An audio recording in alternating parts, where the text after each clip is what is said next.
Friends, welcome to my YouTube channel learning with us. तो आज हम पढ़ेंगे one of the most important topic cyclotron. Cyclotron होता क्या है? साइक्लोट्रॉन एक डिवाइस है जिसमें डिफ्लेक्शन शो होता है एक प्लेट्स के थ्रू। एक प्लेट्स मतलब जो रोटेटिंग, जो ये दिख रही है ना सर्कुलर प्लेट्स, इसके थ्रू एक रोटेटिंग डिफ्लेक्शन शो होता है। उस डिफ्लेक्शन को क्या कहते हैं? डेक या बीम बोलते हैं। एक दो टाइप की डिफ्लेक्शन होती है, एक डेक और बीम होता है। उसमें हम ऑसिलेटर फिक्स कर देते हैं। जैसे हम ऑसिलेटर लगाते हैं वैसे सिस्टम चालू होता है। सिस्टम के नॉर्थ और साउथ पोल होते हैं। D1 D2 होता है, मतलब कि डाइज 1 और डाइज 2 होता है। इनकी जो पूरी डिफ्लेक्शन शो करता है ये एक डिफ्लेक्टर प्लेट के थ्रू होता है। ये सर्कुलर मोशन में घूमता रहता है, ठीक है। तो इसको फर्स्ट डिस्क्राइब किसने किया था? अर्नेस्ट लॉन्जरेस ने, है ना, इन 1932 में करा था। The first put of the oscillation in the Ernest Lenzes in 1932.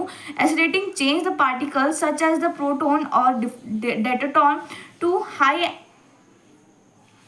so that can be experimental. Lorentz was awarded with a Nobel Prize for Physics में उन्होंने नोबेल प्राइज जीता फॉर हिज अचीवमेंट। उनने इतना शानदार ये जो सेटअप बनाया था, इसमें इनको बहुत सारी चीज़ें लगी थी। डेक और बीम क्या होती है? बीम मतलब लाइट होती है, डेक मतलब कि डिफ्लेक्शन शो जो होता है वो होता है। ऑसिलेटर सबसे मेन पार्ट है इसका।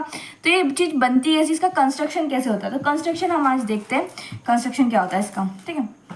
इसका एग्जाम में कंस्ट्रक्शन ही आता है कि write down construction of cyclotron. तो क्या आता है 16 नंबर में question, one of the most important question. तो साइक्लोरेशन कंसिस्टिंग, मैंने आपको बताया जैसे कि 2 प्लेट रहती है, ये 2 प्लेट है ना। 2 प्लेट से बनता है ये ऑफ 2 फ्लैट्स सेमी सर्कल बन रहा है यहाँ पर। देखो ये आधा सेमी सर्कल, ये आधा सेमी सर्कल। तो सेमी सर्कल से बनता है ये एसी सर्किट पे वर्क करता है, ये डीसी सर्किट पे वर्क नहीं करता है। फिर इसकी जो डायमीटर रहती है वो डायामेट्रिक रहती है, एजेस रहती है, पैरेलल एजेस रहती है इसमें, and slighting separation of each other, ठीक है। मतलब दोनों एक दूसरे से बहुत अलग है। ये दोनों ये हमेशा जुड़ती नहीं है, ये हमेशा मतलब ऐसा नहीं है कि ये दोनों इन फ्यूचर मतलब मिल रही है, ये मिलती नहीं है। ये मतलब सिर्फ ये डेक अगर चल रहा है तो बीम नहीं चलेगा, बीम अगर चल रही है तो डेक नहीं चलेगा, ठीक है। जो होता है मैग्नेटिक फील्ड का काम। और इनकी डिफ्लेक्शन शो कर रही है तो वो ऑसिलेटर की वजह से शो कर रही है। तो मेन अगर अपन प्लग दबाएंगे, प्लग प्रेस नहीं करेंगे तो जब तक अपना मैग्नेटिक फ्लक्स जनरेट ही नहीं होगा, मैग्नेटिक फ्लक्स जनरेट नहीं होगा तो एसी सर्किट वर्क करेगा ही नहीं। तो ये मतलब बहुत इंपॉर्टेंट है हर चीज़ के लिए, मतलब इम्पॉर्टेंट तो है। इसमें मैंने बताया आपको कि D1 एंड D2 रहते हैं। इसमें नो इलेक्ट्रिसिटी रहता है, सिर्फ मैग्नेटिक फ्लक्स प्रोड्यूस होता है, इलेक्ट्रिसिटी प्रोड्यूस होती ही नहीं है इसमें, ठीक है। फिर इसकी जो वर्किंग देखते हैं अब इसकी। Suppose the partial imitated from the source has mass m। हम एक मान लेते हैं कि एक हमने सोर्स लिया जिसका मास m है और चार्ज जो है उसका q है, ठीक है। So let at any instant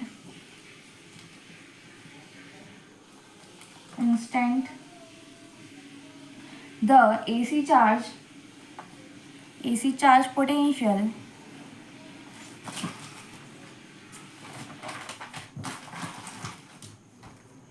potential be the direction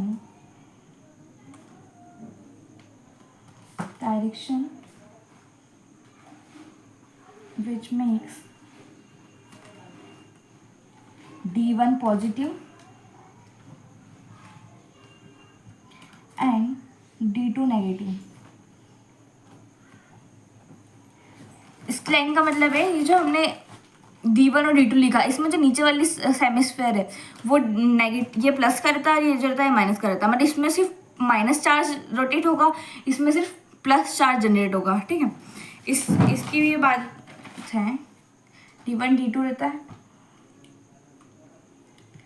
a positive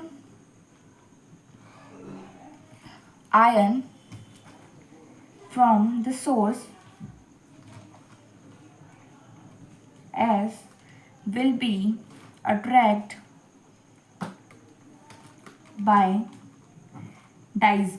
dies जब मैंने वर्ड यूज़ किया था तो मैंने बोला था इसमें डायरेक्शन शो करेगा, जैसे डायरेक्शन अगर इधर जा रहा है तो ये डायरेक्शन इसकी ये शो गई, तो डाइज वर्ड यहाँ यूज हुआ, ठीक है, डायरेक्शन के लिए। Dies D2 since there is a uniform magnetic field, uniform magnetic field तो है ही, जैसे वो ऐसे से घूम रहा है तो वो ऐसे से ही घूम रहा है, मतलब ऐसा नहीं कि उसने उसकी साइड एंटी क्लॉकवाइज तो क्लॉकवाइज कर ली, जो डायरेक्शन में वो रोटेट कर रहा है वो लास्ट तक भी वही डायरेक्शन में रोटेट करेगा, मतलब यूनिफॉर्मली मैग्नेटिक फील्ड बनेगी।